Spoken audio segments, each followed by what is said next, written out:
बिस्मिल्लाहिर्रहमानिर्रहीम अस्सलाम वालेकुम। इस वक्त पीपल्स पार्टी नून लीग की जो इत्तेहादी हुकूमत है वो दरअसल इमरान खान और एस्टेब्लिशमेंट के माबैन जो ख़राब ताल्लुकात हैं इसी की बेनिफिशरी है। लेकिन इमरान खान को जेल में आज 1 साल मुकम्मल हो गया और इस मौके पे जो उन्होंने आलमी खबर रसां एजेंसी राइटर्स को एक इंटरव्यू दिया है उसमें नून लीग का पूरा खेल बिगाड़ के रख दिया है।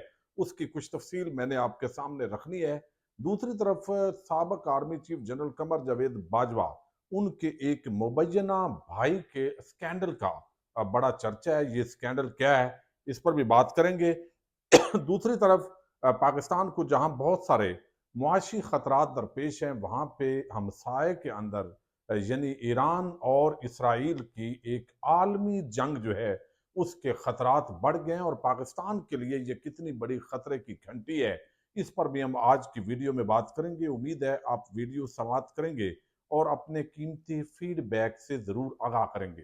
अमूमन पाकिस्तान के अंदरूनी मामलात इतने होते हैं कि उसके अंदर गुफ्तगू जब करते हैं तो वो मौज़ूआत ख़त्म नहीं होते और फिर कुछ आपको इल्म है डिजिटल मीडिया की ऐसी कुछ लिमिटेशंस हैं और कुछ ऐसे लोग बैठे हुए हैं यहाँ पे जो चैनल्स हैं जितने भी डिजिटल प्लेटफॉर्म हो वो यूट्यूब हो फेसबुक हो ट्विटर हो या दीगर कि वहाँ पे कुछ ऐसी गुफ्तगू जो फ़लस्तीन से रिलेटेड हो इसराइल से रिलेटेड हो या भारत के हवाले से हो तो फिर चैनल्स को उल्टा ख़तरात दरपेश होते हैं। लेकिन इस वक्त जो है एक तो बांग्लादेश के अंदर जो मामला है वो बड़ा गंभीर है।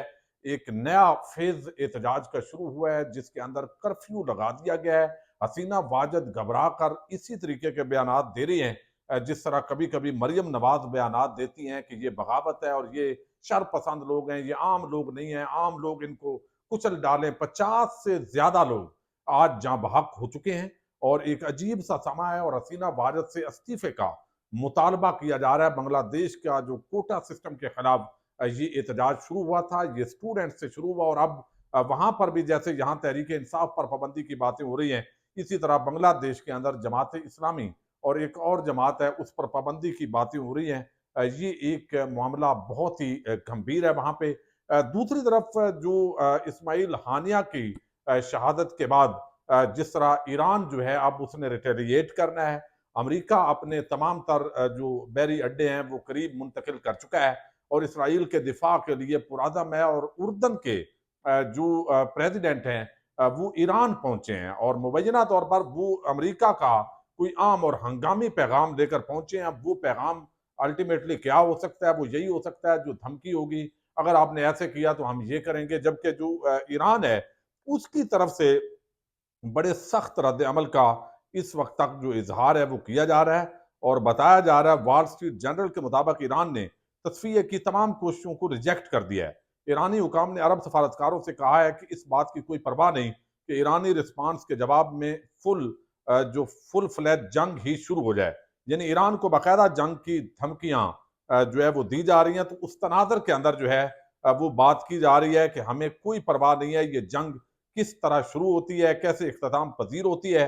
लेकिन इससे एक मामला जरूर है कि अरब ममालक वो इस जंग की लपेट में आ सकते हैं और पाकिस्तान खास तौर पर एक हमसाया मुल्क की हैसियत से इसके लिए बड़ी मुश्किल सूरत हल होगी। चूंकि हमेशा हमने देखा है कि कई मरतबा जब जंगें आलमी सतह पर लगती हैं तो वो चीज़ जो है वो वहां पे होती है।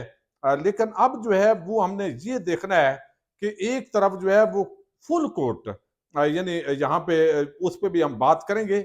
लेकिन जो है वो यहाँ पे ये चीज देखने वाली है कि जो ये जंग है तेल की प्राइसेस आलमी सतह पे बढ़ेंगी।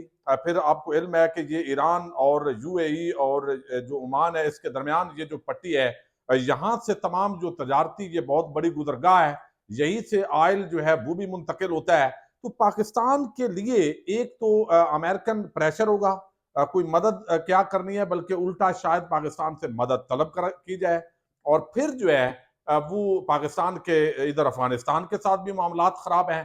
तेल की प्राइसेस अगर बढ़ती हैं, कुछ और चीजों की शार्टेज हो सकती है तो इसका एक बड़ा इम्पैक्ट होगा इस ईरान की जंग का। और ये अगर जंग शुरू होती है तो ये आलमी जंग इस तनाजर के अंदर होगी कि फिर ये लुबनान इसकी जद के अंदर आएगा, फिर यमन इसके अंदर आएगा, फिर ईरान होगा, फिर जो अंदर हैं फ़लस्तीनी, वो ऑलरेडी उन पर जो है वो हमले हो रहे हैं। तो ये एक अजीब किस्म का जो है वो पाकिस्तान और बाकी आलम इस्लाम के लिए एक अजीब सी सिचुएशन जो है वो पैदा हो जाएगी।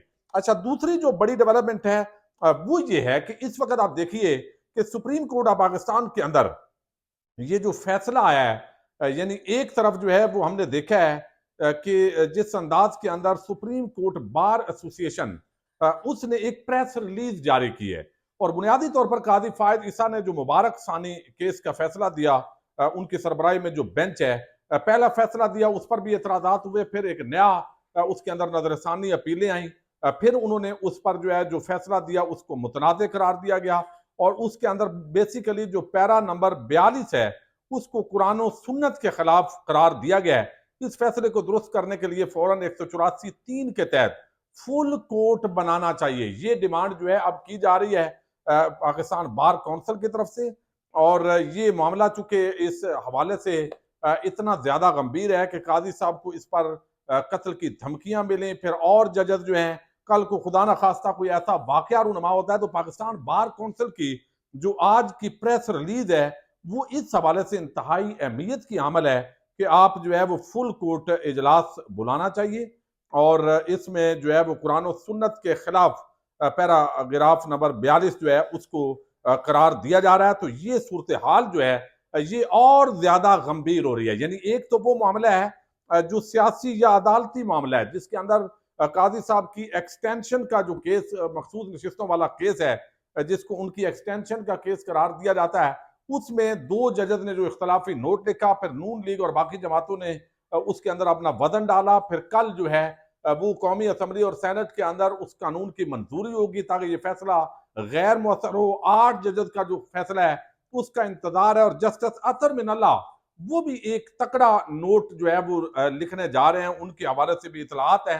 तो एक तरफ फुल कोर्ट दोबारा जो है वो बनाने के हवाले से वो इस तनादर के अंदर है कि जो ये मुबारक सानी केस का फैसला है उसके अंदर डिमांड की गई है कि वो बुलाया जाए। तो सूरत हाल ये इंतहाई दूसरी तरफ खतरनाक हो गई है, लेकिन अदालती मामलात के अंदर भी जब हम देखें तो ये सूरत हाल जो है वो इसी तरह है। अच्छा, दूसरी तरफ जो है वो एक और मामला है और उसका जो ताल्लुक है वो हमने देखा है कि जो है वो यहाँ पे मुबैना तौर पर ये बताया गया है कि जनरल कमर जावेद बाजवा के भाई हैं, चूंकि ये पाकिस्तान 24 एक वेबसाइट है, गालिबन मतीउल्लाह जान उसको चलाते हैं और असद तूर हैं, उनका भी ये दावा है कि ये जो जावेद इकबाल बाजवा हैं ये कमर जावेद बाजवा जो साबक आर्मी चीफ हैं ये उनके भाई हैं। मैंने इसलिए कहा कि मुबैना भाई क्योंकि ये कंफर्म नहीं है, लेकिन यहाँ पे जो है वो बहरहाल जो भी हैं जावेद इकबाल बाजवा